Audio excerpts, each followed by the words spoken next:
Let me ask first, Mr. Walsh, have any trouble hearing me or understanding me? No, Your Honor. All right, there's no point to a hearing if we can't hear each other. So at any time you don't hear me or you don't understand me, all you have to do is ask me to repeat it. Myself to rephrase what I'm saying. I'm happy to do that, okay? Yes, Your Honor. I'm sure your lawyers explained, you may have a seat, Mr. Walsh. I'm sure your lawyers explained to you that before I can permit you to withdraw your not guilty plea, I need to ask you a series of questions. I need to make sure that if you do withdraw your plea of not guilty, you do so freely, willingly, and voluntarily. You need to make sure that you understand the important rights you give up if you decide to withdraw your plea of not guilty. And I need to make sure you understand the consequences of withdrawing your guilty plea if that's what you do today. So that's really the only reason I'll be asking you these questions. Do you follow me? Yes, Your Honor. So if any time during my questioning you don't follow what I'm saying, you want me to repeat anything, or you need time to talk to your lawyer, I will give you all the time you need to do so, Mr. Walsh. You understand? Yes, Your Honor. All right, all right. So again, I need to keep you close to that microphone if you wouldn't mind coming in closer. And I need to ask you these series of questions, okay? Please tell me your name and your age. Bennett William Walsh, 54 years old. And Mr. Walsh, how far did you go to school? I graduate school, 2 degrees, graduate level. All right, and you've had the opportunity to work over the years. Yes, Your Honor. What type of career, what type of work have you done? I did 24 years military, 4 years state, and the last 4 consulting/private business. All right. Now, I need to know, are you presently suffering from any disabilities? I do have disabilities through my military service, Your Honor. All right, and I need to know, because I need to make sure that you're thinking clearly, that you don't have any impediment. These are routine questions I need to ask everybody, but they're important questions. So, is your answer yes? My disabilities do not affect my judgment, Your Honor. All right, are you taking any medication right now? No, Your Honor. I'm required to ask you, have you taken any medication or any alcohol in the last 24 hours? No, Your Honor. All right, is your mind clear? Yes, Your Honor. Do you believe your judgment is good today? Yes, Your Honor. All right, sir, at this point in time, I'm going to ask you to listen carefully, all right? I'm going to ask the prosecutor to recite the charge that you're facing. I need the prosecutor to recite for you, for me, and everybody in the court, any maximum penalties, any minimum penalties, if any. And I would like the prosecutor to recite the sentencing recommendation if you, again, do withdraw your guilty plea. And counsel, although we had a Rule 12, and you know my recommendation, you are completely free to argue what you think I should do, even if it differs from my recommendation, right? I appreciate so, it. Mr. Walsh, do you promise to listen carefully? Yes, Your Honor. Because I'm going to, when Mr. Lance gets done talking, I'm going to ask you, did you hear what he said? Did you understand what he said? And have your lawyer explain these matters to you. Those are the questions I'll be asking when he gets done talking. Yes, Your Honor. All right, thank you. And if you would refer to the defendants by name rather than defendant, that would make it a little more clear. Thank you, Mr. Lance. Go ahead. Thank you, Your Honor. Mr. Walsh is charged with 5 counts of neglect of an elder under General Law, Chapter 265, Section 13K, D and a half. Each of those counts corresponds to a veteran who the Commonwealth contends suffered a substantial likelihood of harm during the COVID-19 outbreak at the Holyoke Soldiers Home. The maximum penalty for each of these counts is no more than 3 years in state prison, or no more than 2.5 years in the House of Corrections, or a fine of not more than $5,000 per count. Your Honor, the Commonwealth has made a recommendation, as you know from the Rule 12 conference, of the guilty finding with respect to all 5 counts. The terms and conditions would be 3 years of probation with 12 months of the first probationary period served in home confinement, and that Mr. Walsh would not work in healthcare-related professions. Those are the recommendations with respect to count 1. We would recommend that the other 4 indictments be the same conditions and concurrent with count. Thank you, Mr. Johnson. Back to you, Mr. Walsh. I'm going to answer the questions I told you I was going to answer. Did you hear what the prosecutor just said? Yes, Your Honor. Do you believe you understand what the prosecutor said? Yes, Your Honor. Have you had the opportunity to discuss what the prosecutor said with your lawyers? Yes, Your Honor. All right, counsel, can you confirm these conversations took place with your client? Yes, Your Honor. And in your professional opinion and judgment, do you believe your client understands the charges, the elements of proof, and the Commonwealth sentencing recommendation? I do believe. All right, at this point, Mr. Jennings, I'm going to ask you to recite your sentencing recommendation. Go right ahead. Yes, Your Honor. We're recommending that the matter be continued without a finding for a period of 3 months with conditions that were set forth in our sentencing memorandum, which are standalone recommendations not probationary conditions, no probation, just conditions as set forth, as allowed in chapter 278, section 18, which talks about conditions or probation. I understand. All right. Thank you, Mr. Jennings. Back to you. Mr. Walsh, did you hear what your lawyer just said? Yes, Your Honor. Do you believe you understand what your lawyer said? Yes, Your Honor. All right, thank you. I will tell parties that I will not impose a sentence any higher than the one being recommended by either the Commonwealth or by the defendant without giving Mr. Walsh an opportunity to change his mind and withdraw his withdrawal of his guilty plea. Do you follow, Mr. Walsh? Yes, Your Honor. All right, Mr. Walsh, I'm sure your lawyers explained this to you, but if you decide to withdraw your plea of not guilty, you give up certain constitutional rights that are guaranteed to you and every American in this country. Do you understand that? Yes, Your Honor. And I need to go through those with you one at a time, okay?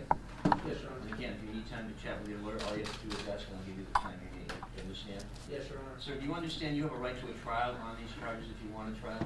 Yes, Your Honor. All right, that trial would be in front of a fair and impartial jury selected from the community. Your lawyer and you would have an opportunity to participate in selecting that jury. It would then be up to that jury to swear to be fair and impartial, to listen to the evidence fairly and impartially, and to render a verdict fairly and impartially. Do you understand that? Yes, Your Honor. If you wanted to, Mr. Walsh, you could waive your right to a jury trial. You could have a trial in front of a judge, somebody like myself. It would then be up to that judge to swear to be fair and impartial, to fairly and impartially listen to the evidence, and fairly and impartially render a verdict on the case. Do you understand that? Yes, Your Honor. In the case of a jury trial, do you understand that the jury's verdict would have to be unanimous, whether it be guilty or not guilty?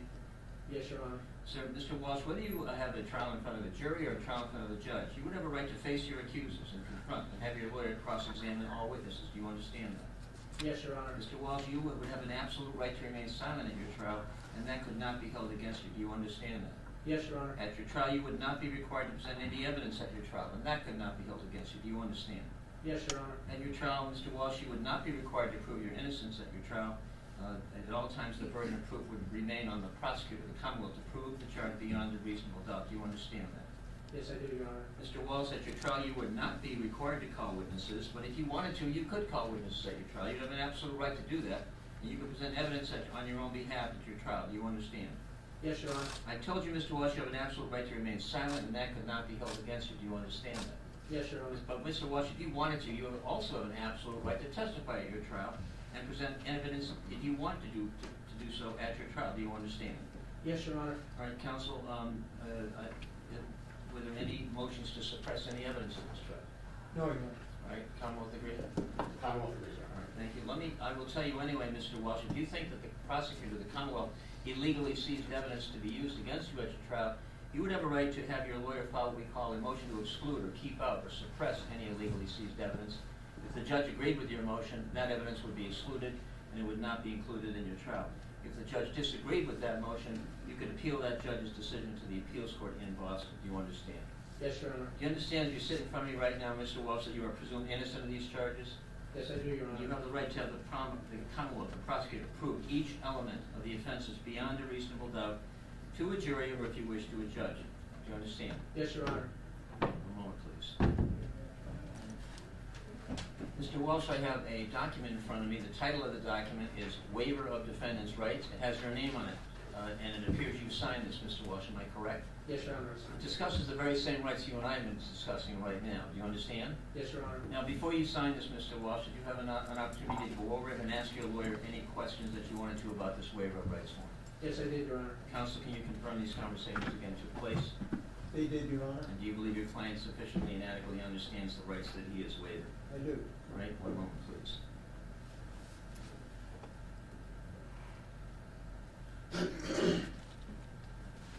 All right, just so I'm clear, Mr. Lund, your client is facing charges under the single statute and multiple counts, am I correct? Your Honor, the defendant is facing the charges under one statute, 5 counts. General Law, Chapter 265, Section 13K.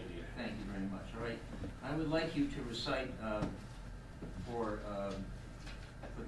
Mr. Walsh and for everybody in the court the facts which you believe supports those charges. All right, and Mr. Walsh, I'm going to ask you to listen carefully because when the prosecutor gets done speaking, I'm going to have a question for you. All right, so do you promise to listen carefully? Yes, Your Honor. Thank you. Go ahead. Thank you, Your Honor.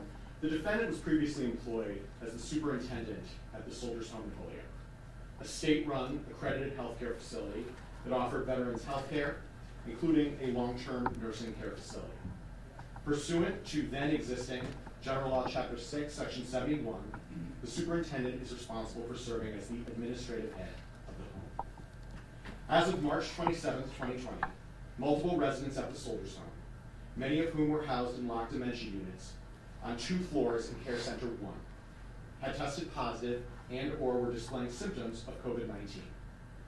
Numerous staff members at the Soldiers Home had also tested positive and or were displaying symptoms of COVID-19, and as a result, the Soldiers Home was facing serious staffing issues. That afternoon, the senior management, including Defendant Walsh, at the Soldiers Home made a decision to consolidate the 2 dementia floors of Care Center 1 into 1 unit. The newly consolidated unit held nearly 45 veterans in a space typically designed to hold half that number. Semi-private rooms that normally held 4 veterans were crammed to include 6 or 7 veterans per room. Additionally, staff placed 9 veterans in beds 2 or 3 feet apart in the dining room. Of the 9 veterans who were placed in the dining room, 5 veterans were not showing symptoms of COVID-19. Moreover, because many of the veterans on the consolidated unit were ambulatory patients with dementia, veterans were not confined to their rooms, wandering throughout the unit and spending considerable time in the common area, mingling together regardless of whether they were positive, symptomatic, asymptomatic, or negative for COVID-19. Some witnesses have also described issues with hydrating, feeding, clothing, and distributing medication to the veterans on the unit. The Commonwealth alleges that while they were on the consolidated unit from March 27th through March 30th, 2020, this decision exposed those 5 veterans who did not have symptoms of COVID-19 to a substantial likelihood of harm. Thank you, Mr. Moons. Just so we're clear, there's been an evolution of this case that understandably causes some confusion. I made a ruling dismissing the counts. The case was appealed to the Supreme Judicial Court. Some of my rulings were not appealed to the Supreme Judicial Court, but the Supreme Judicial Court did reverse my rulings on the statute. Is that the statute you're talking about? That is the statute we are discussing. So can you confirm then, and I don't mean to misspeak, that that Mr. Walsh is not charged with actual bodily injury and is not charged with the death of any veteran? That's correct, Your Honor. Mr. Walsh is being charged with neglect of a veteran that results in a substantial likelihood of harm under General Law Chapter 265, 13K DA. A likelihood of harm as opposed to actual harm or That's actual correct. death? That's correct, Your Honor. Thank you for confirming that. All right, at this point, I'm going to ask Mr. Walsh, did you hear the facts that the prosecutor just recited? Yes, Your Honor. Do you believe you understand the facts that the prosecutor recited? Yes, Your Honor. At this point, Mr. Jennings, I'm going to ask you to recite for your client and for me and for everybody in the courtroom the facts that your client is ready to admit to if he does withdraw his plea of not guilty today. We would adopt the facts as read to the court by the comment. All right, thank you, Mr. Jennings. So, once again, I'll ask you, did you hear what your lawyer just said, Mr. Walsh? Yes, Your Honor. All right, and do you believe you understand the facts? Again, I'm asking you to recite the facts recited by the prosecutor. Yes, Your Honor. All right, and as to those facts, are those facts true? Yes, Your Honor, and I admit there are sufficient facts which a jury could find that I permitted neglect by participating in the decision to merge 2 dementia units, which created a substantial likelihood of harm. I admit there are sufficient facts upon which a jury could find that such approval was wanton or reckless. However, I do not admit or agree that given such approval was wanton or reckless in the circumstances then existing. Thank you, Your Honor. All right, is the counsel satisfied with Mr. Walsh's admission? We are. All right, thank you. One moment, please.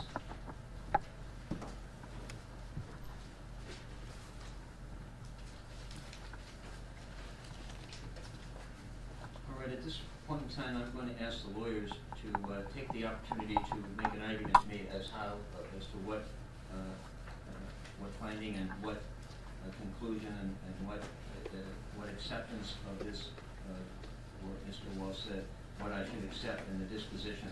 And again, we did have this discussion at the prior conference. You are free to argue as you see fit. Mr. Lowndes, go ahead. Thank you, Your Honor. I wish to address the court on 2 principal points associated with the conditions on the unit, or with this decision. First, the conditions on the consolidated unit itself. There is almost no dispute that the conditions on the consolidated unit were quite bad. Witnesses who saw the scene described it as a battlefield, a war zone, worst thing I've ever seen in 25 years of nursing. There are a number of problems with the decision, the first of which is that it exposed 5 individuals who did not have symptoms of COVID-19 over and over and over to the possibility of getting this deadly virus. All 5 of these named victims in the Commonwealth's indictments had dementia and some other comorbidities, including heart disease, depression.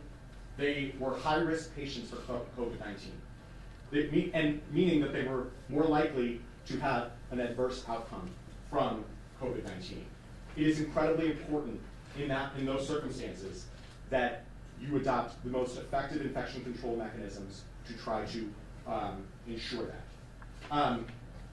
Our contention is that Unit 1 North was exactly the opposite. Beds were crammed together. Most of the veterans were not even staying in their rooms. Many of them were in the common room, mingling, wandering. And because of those failures, this was effectively an incubator for COVID. Our view is that we understand that a staffing crisis existed at the home at the time, but the conditions on that unit were of such that no one should have to suffer. In fact, when officials from the state's command center walked into the unit, a veteran walked up to her and said, "I'm hungry." The witnesses from the command center said veterans were not being hydrated or fed. Family members who saw the consolidation said they had to step in and help and hydrate people. Some individuals witnessed veterans who were walking around naked or in johnnies, which are effectively underwear. The conditions on this unit were extraordinarily bad. And our contention is second, that they were avoidable. The home was suffering from a massive staffing crisis. There's no disputing that. The Commonwealth contends that Mr. Walsh was not telling state officials or not blowing the whistle to state officials soon enough or nearly aggressively enough to ensure that state officials would come in and assist in addressing this crisis. In fact, witnesses who spoke to Mr. Walsh every day leading up to the consolidation told the Commonwealth that they did not really have an impression that the home was in such crisis. They thought they were able to care for veterans and they were following CDC protocols. Why does it matter that the Commonwealth contends that the defendant did not blow the whistle to state officials until it was too late? Because we saw what the state could do when it was properly informed of the crisis.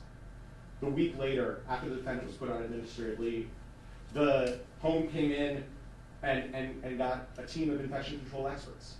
They came in and they took over the facility.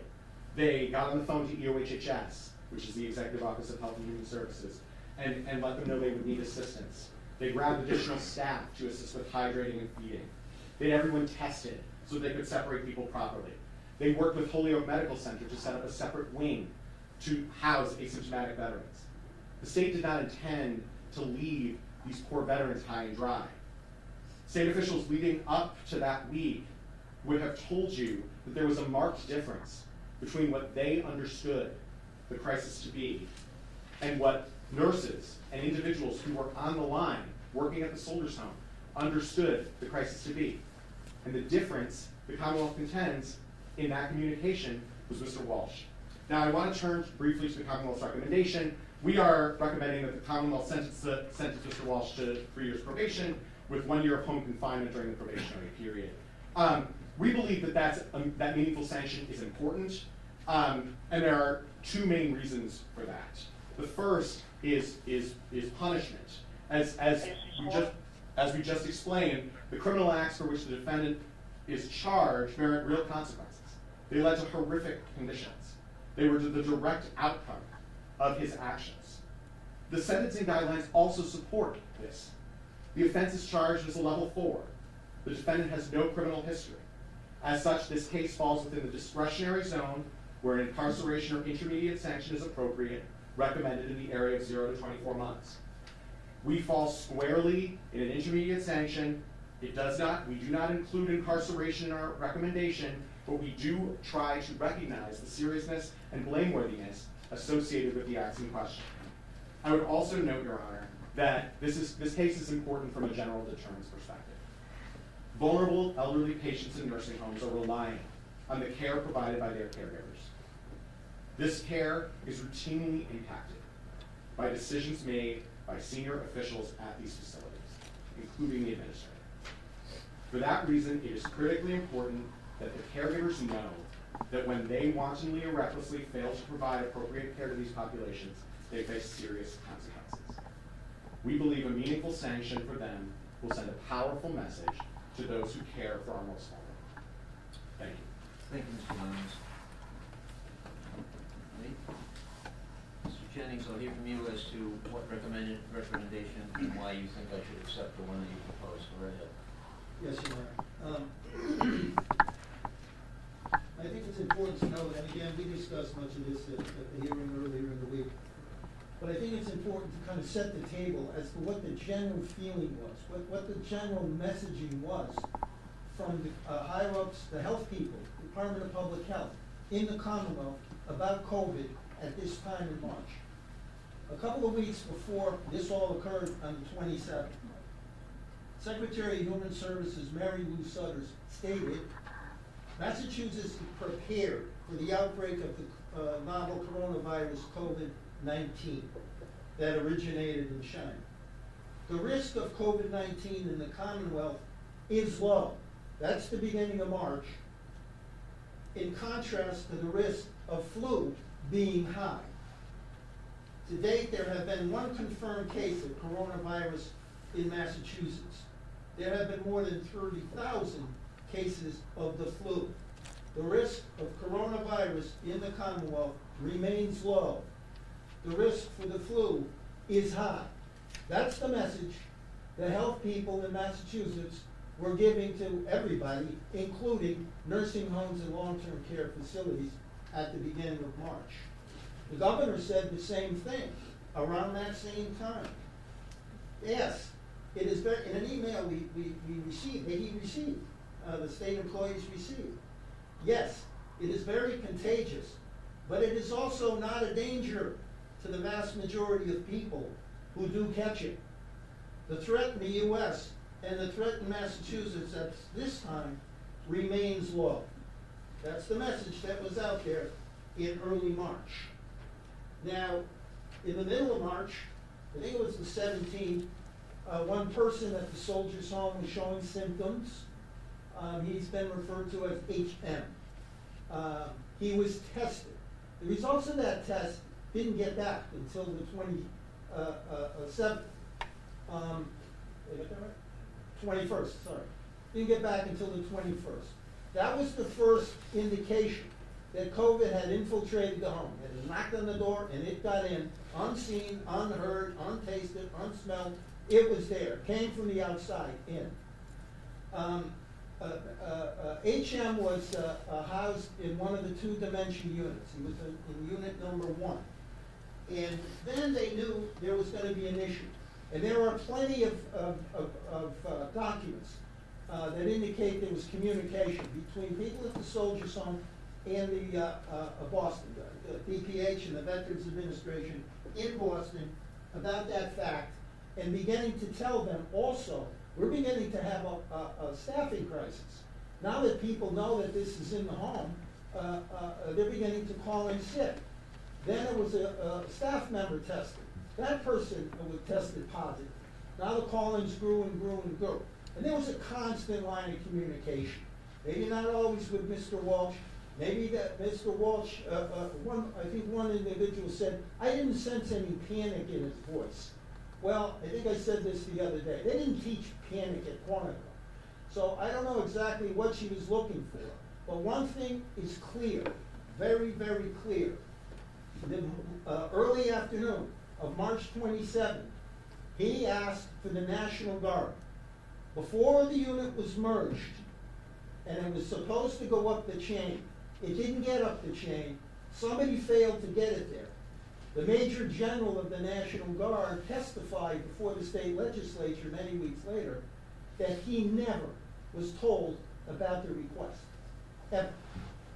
And so they were getting advice like, well, So now that the staffing crisis on the 27th, it's desperate. Everybody admits that. Nobody doesn't say that happened. Several of the Commonwealth's witnesses who they would have brought to trial will say, yes, people weren't getting their food on time even though it was sitting there in the carts. People weren't getting maybe as hydrated as they could because we didn't have enough people to do it. There weren't enough staff. And that had been happening then. This was one of the first instances. And very quickly, it happens thereafter. I'm reading the Washington Post, a Sunday morning, February 12, 2021. The person who's writing the article is looking back as to what has happened in the prior 12 months, the prior year.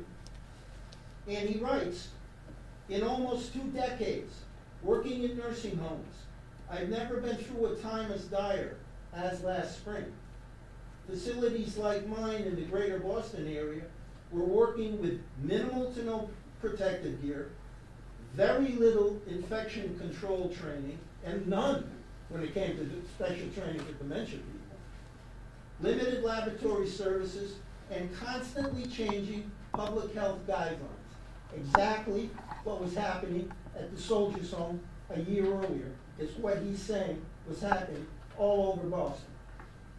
Residents with COVID-19 deteriorated so quickly that they crashed right in front of me before we even got their test results.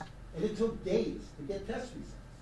And you couldn't test anybody unless they were showing symptoms at the time. That was the guidance. Staff members got sick, and others stayed home because they were scared to get sick. That's what happened at the Soldiers Home. While many doctors stopped going into nursing homes out of fear for their own safety, my team of physicians and nurse practitioners felt it was our duty to continue seeing patients every day. The need was so great. Units that usually had one certified nursing assistant for every 8 to 10 residents suddenly had one person in charge of 30 to 40. Just what was happening at the Holyoke Soldiers. We were also short on nurses. People weren't getting their meals or personal care on time. They suffered from dehydration, bed sores, social isolation. It was a heartbreaking time. I lost over 100 patients. The next sentence, as we learned more about the virus, treatments, proper infection control, conditions improved. But this is how it was described a year earlier, in March of 2020, by Dr. Asif Merchant, the Commonwealth's expert witness.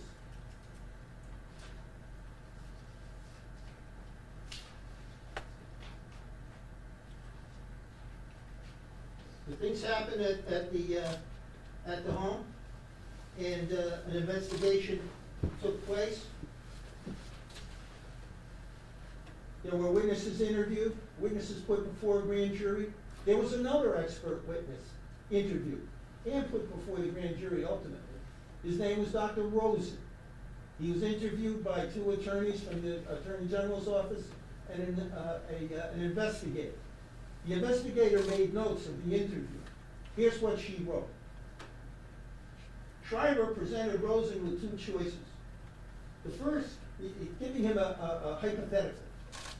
Schreiber presented Rosen with 2 choices. The first is having insufficient staff to care for 40 residents in 2 different units and floors. The second choice would be to combine those residents onto 1 floor and 1 unit, which is what happened.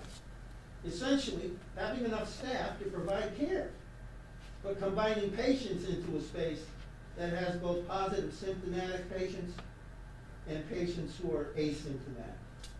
Schreiber questioned which option Rosen would choose. Rosen explained, this is a Sophie's choice. We all know what that means. There's no good choice. They're both bad. He's another one of the Commonwealth's medical experts.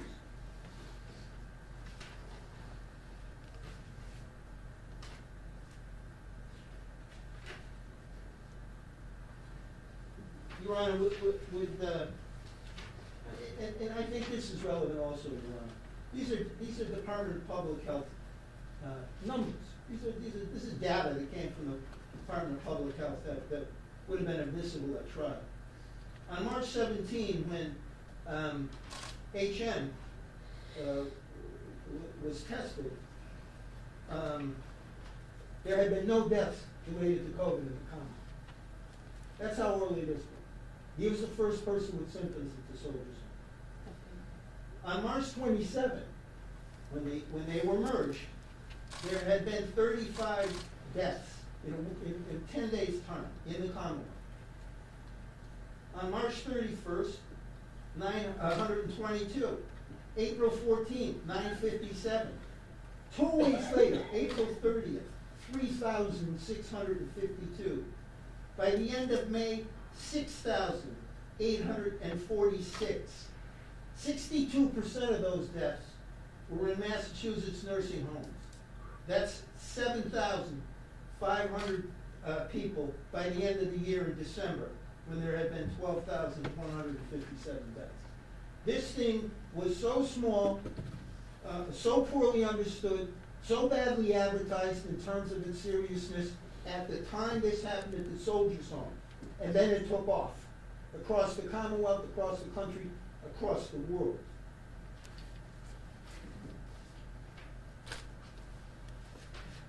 Judge, I in my memorandum, I mentioned, Mr. Walsh's personal history. Right out of college, he went into the Marine Corps, like his father had done. He was commissioned as a second lieutenant. His father had been a Bronze Star winner in Vietnam. Unlike his father, he decided to make a career of it and stayed there for over 24 years. He was deployed 7 times, including to war zones in Mogadishu, Somalia, Black Hawk Down, operations in Southwest Asia, Iraq twice, and Afghanistan. During his career, he received numerous awards, 11 personal decorations, including a Combat Valor Device for his service in Iraq in 2010. He moved 10 times in 17 years with his family around the world. When he retired, he determined to come home to Springfield, provide a home, a permanent home for his family, his children, he and his wife. He learned about the job at the Holyoke Soldiers Home. He didn't think he had the qualifications to do it. He questioned about that. People still encouraged him. People told him of the long history at the Holyoke Soldiers Home of nobody having the required training to be the superintendent of a skilled nursing facility. But it ran well for decades. There wasn't a scandal or horror shows there. The people who were the professionals working it did a great job. The veterans who were there were very happy to be there. And with others who they shared a proud history with. And that was cruising along nicely under Mr. Walsh's superintendency. There had been, I think, 4 what they call audits by the Veterans Administration regarding how well is this place doing. Are there violations? Are they doing what they're supposed to do? All above average. I think a couple of them were noted as superior. Then, March of 2020, and I just described how that unfolded. So I'm saying these things, Judge, not to indicate that Mr. Walsh doesn't understand the seriousness of what occurred, doesn't understand what he's doing here today, understands that he's admitting to sufficient facts. I say these things in mitigation of what occurred, and asking Your Honor to take them into consideration in determining what a fair sentence here is. We're asking for a continuance without a finding for 3 months with conditions, not probation, but with listed conditions as I set forth in the memorandum. The last place I want to go, Judge, is you mentioned the Supreme Judicial Court earlier, and I'd like to read their footnote. This is the last thing they said in their opinion. The dissent provides a rough roadmap for the defendants to follow as they marshal a defense that their conduct was not wanton or reckless, excusing the defendant's decisions and inactions as either uninformed or merely negligent conduct, and we know negligence has a special definition in this statute, Judge. Negligent conduct in the face of the chaotic realities of the early days of the pandemic. In short, the dissent finds that the defendants did the best they could, given the situation with which they were faced. 2 judges dissented from that opinion. It's a seven-judge bench. 5 said there was enough evidence presented to the grand jury, sent it back to this court. 2 dissented from that. 2 said, no, we disagree. And the last thing I want to read was what Judge Lowy wrote, joined by Judge Cipher. We owe our best to our soldiers, who now in old age and frail health face the twilight of their journey. Their service to our nation and the cause of liberty has passed. Their service, however, entitles them to the opportunity to live out their days in comfort and safety. There can be no doubt that what occurred at the Soldiers Home in March 2020 was a tragedy. And in the face of such tragedy, perhaps hurling blame and subjecting the defendants to imprisonment might salve our conscience.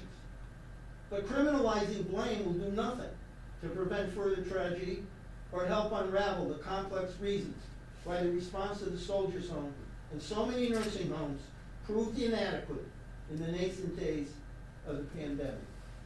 Judge, I'm asking that you take into consideration all of the circumstances, Mr. Walsh's history, and adopt our recommendation. Just back to the credentials, Mr. Jennings, was Mr. Walsh interviewed by state officials, and who ultimately appointed him? He was interviewed by the Board of Trustees. It's the Board of Trustees that interviews and appoints.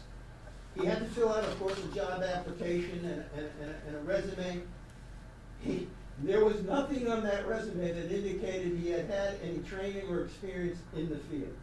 He was absolutely honest about that. In his application, his resume, in his interview with Mary Lou Sutters, the Lieutenant Governor, and the Governor.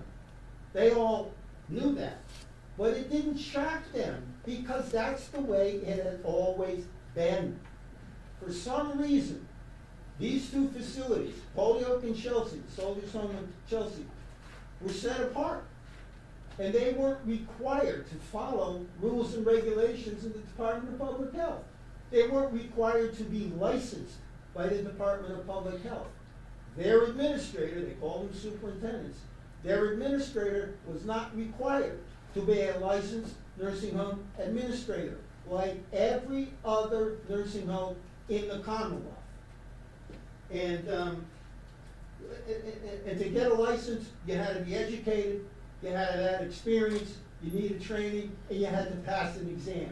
That had never happened at the Holyoke Soldiers Home, as said by the superintendent of the Chelsea Home, Cheryl Poppy, who's now, I believe, the commissioner of the Secretary of Veterans Affairs, and she was quoting Mary Lou Sutters.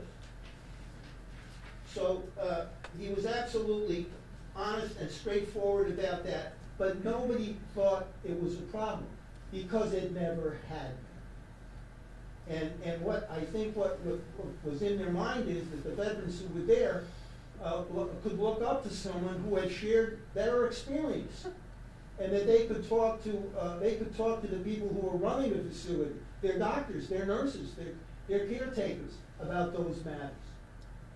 So there was no deception in Mr. Walsh's argument. He was fully honest. He got the job, like all those before him who had no experience. If you know, Mr. Jennings, are these facilities, Holyoke and Chelsea, now licensed in a way that they were not back in March of 2020? I think it was in 2023, there was a total redo of the governance of both of those homes. Totally changed, came in line with the rest of the long-term care nursing facilities in the Commonwealth. That all happened after this, but it happened, and it's a dramatic change. The superintendent has to now be a licensed nursing home administrator. All right, Mr. Jennings, again, can you refresh my recollection? What do you recommend? What are you asking me to do? Judge, we're asking you to continue this case for a period of 3 months, to continue it without a finding, for a period of 3 months, and to adopt the conditions, not probation, but the conditions as the statute allows. Conditions that the defendant won't seek accept employment in a managerial position in a nursing home or long-term care facility, that the defendant shall not violate the law of any jurisdiction, that the defendant shall obey all orders of the court, that the defendant shall not initiate contact with the family of any of the named victims, that the defendant shall not be present at the home without securing permission of the superintendent. The defendant shall make his best effort to continue to maintain or seek employment. All right, thank you. Thank you. Mr. Jennings. Commonwealth, you have submitted certain statements to me. I wanted to know that I had read them, but I would let, how do you wish to proceed? So thank you, Your Honor. So the Commonwealth has submitted, there are, as Your Honor is aware, there are 5 named victims in this case who, under 258B, have rights under the Victims' Bill of Rights in Massachusetts, including to have their statements presented if they wish. One of those individuals, Melissa Boucher, has submitted a statement that I would like to read into the record. In addition, Your Honor, there are a number of other family members who have been affected by the tragedy that happened at the Holyoke Soldiers Home. Their family members may not have been named in the indictment, but we sort of, as part of this process, we have submitted their statements for your consideration as well, and the court has that. So with your permission, we would seek to read Ms. Boucher's statement. Please do. My father was Richard W. Trask. He went into the Soldiers Home in September of 2019. Although he had dementia, he was a strong, healthy, 90-year-old man who stood tall. I was his caregiver since 2014 when my mother died. I took care of him for 5 years. He was never sick a single day. He walked every day and stayed active and busy in the garden. When I handed over his care to the Soldiers Home, I thought he would be kept safe and would be given better care than I was able to give him. He made a home for himself in the 2 North Dementia Unit. He made friends and found people who he could laugh with and play cards with. He had been lonely in his home, and it was wonderful to see him getting a chance to be with so many of his fellow veterans and a staff that appreciated his sense of humor. He is from a long-lived family, and I was sure he was going to follow in their footsteps. The locked unit where he was could have and should have been one of the safest places on earth during the COVID pandemic. The rooms were large, with plenty of room for spacing and separation, as well as the ability to control all contact. I have been told my father tested negative for COVID on Friday, March 27th, the day he was moved to 1 North. 8 days later, on April 3rd, he was positive and died 11 days later. He died without ever being able to see his family or for us to say goodbye to him and thank him for his years of love and support. Melissa Boucher. All right, thank you. I would like to just take a moment or two to acknowledge the many other statements that were submitted, which I was honored to read. In addition to the statement of Melissa Boucher, who is the daughter of veteran Richard W. Trask, I read and am considering the statement of Kathleen Hornicker, the daughter of Frank Zauchi. I hope I pronounced his name correctly, Z-A-U-C-H-E. I have read and considered the statement of Michael George Joseph Gaudet, whose father, Dr. George R. Gaudet. I received and considered that statement. I have considered and read the statement of Michael Santos, who's the son of veteran Joseph C. Santos. I have the statement of, for a moment please, Ann Windrum, whose father is Donald T. Windrum, veteran Donald T. Windrum. I have read and considered the statement of Donna De Palma, whose father was at the Soldiers Home. I've read and considered the statement of Kathleen Hunter. I've read and considered the statement of Danielle Letourneau, the daughter of veteran Dean L. Letourneau. Read and considered the statement of Susan Kenny, who is the daughter of United States Air Force veteran Charles Lowe. Lowell. Thank you for correcting me. Also the statement of Alice Lowell, who is the spouse of veteran Charlie Lowell.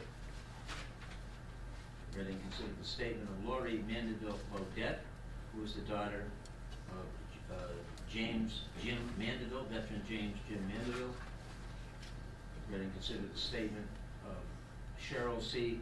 Malandrinos, the daughter-in-law of veteran Harry Malandrinos. Read and considered the statement of Francis V. Ulbrich, who is the son of veteran Frank V. Ulbrich. Read and considered the statement of Nicole Letourneau Kavanaugh, the daughter of veteran Dean C. Letourneau.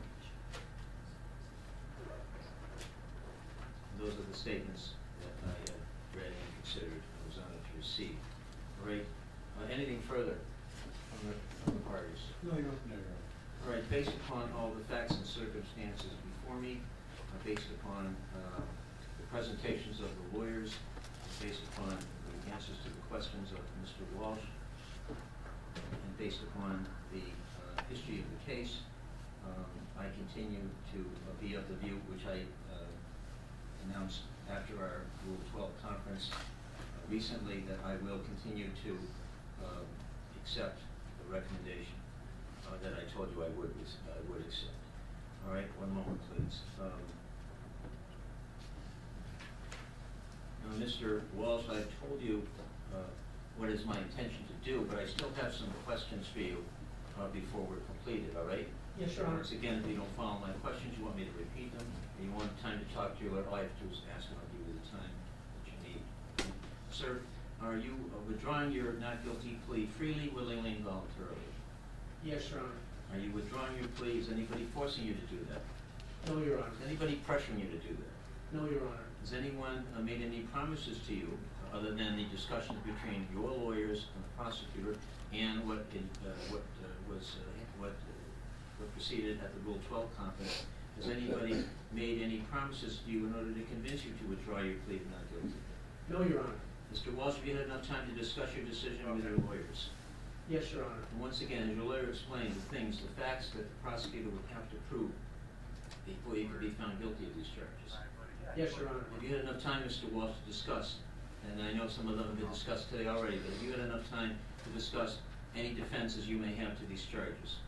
Yes, Your Honor. And do you believe your lawyers have acted in your best interest? Yes, Your Honor, I have. And do you believe that you've been fairly represented in this matter by your lawyers? Yes, Your Honor. Once again, counsel, can you confirm these conversations took place, and are you satisfied in your professional opinion with your client's level of understanding? They did take place, and I'm satisfied. Thank you, Mr. Jennings. Mr. Walsh, have you been confused in any way by any of my questions? No, Your Honor. Do you want me to repeat any of my questions? No, Your Honor. Do you want me to go over anything at all again? No, thank you, Do Your you Honor. need additional time to talk to your lawyers? No, Your Honor. Are you withdrawing your plea of not guilty because it is so and for no other reason? Yes, Your Honor. All right. One moment, please. All right, Mr. Walsh, based upon your answers to my questions, based upon our conversations today, I make these conclusions. We call them findings. I find that you're withdrawing your not guilty plea freely, willingly, and voluntarily. I find that you're doing so with knowledge of the consequences of doing so. I find that there is an adequate factual basis for the facts that you admitted today. I find, again, based upon your answers in our conversation, you're competent to do so. I also find that you've had the benefit of competent and effective legal counsel in the person of Mr. Jennings and Mr. Bennett, and therefore, Mr. Bennett, I will accept your withdrawal of your not guilty plea when it is tendered by you to the clerk. One moment, please. Madam Clerk, do you have the information you need? I do, Your Honor. All right, Madam Clerk, you may proceed. Thank you. Mr. Walsh, will you please stand? Bennett Walsh on Hammond County Indictment 2079 CR 00178, counts 6 through 10. Each of those counts charging you with committing or permitting abuse, neglect, or mistreatment on an elder or disabled person, do you admit and agree that the Commonwealth has presented sufficient facts of true to warrant a finding of guilty on each of these 5 charges? Yes. All right. The withdrawal of the guilty plea and the admission to sufficient facts is accepted.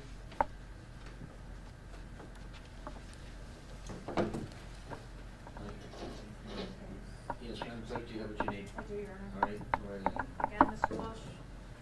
On Hampton County Indictment 2079 CR 00178, after your admission to sufficient facts on counts 6 through 10, these matters are each continued without a finding for a period of 3 months, with the conditions proposed as stated by your counsel and as stated in the defense recommendation.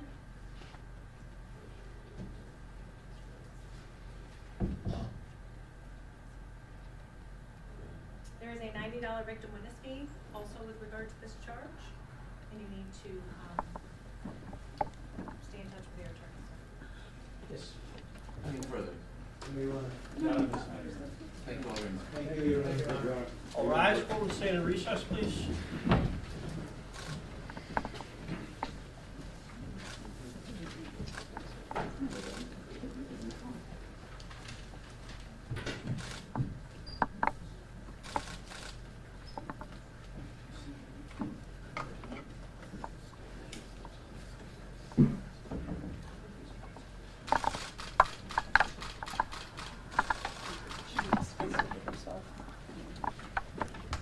Get the phone away, please, ma'am.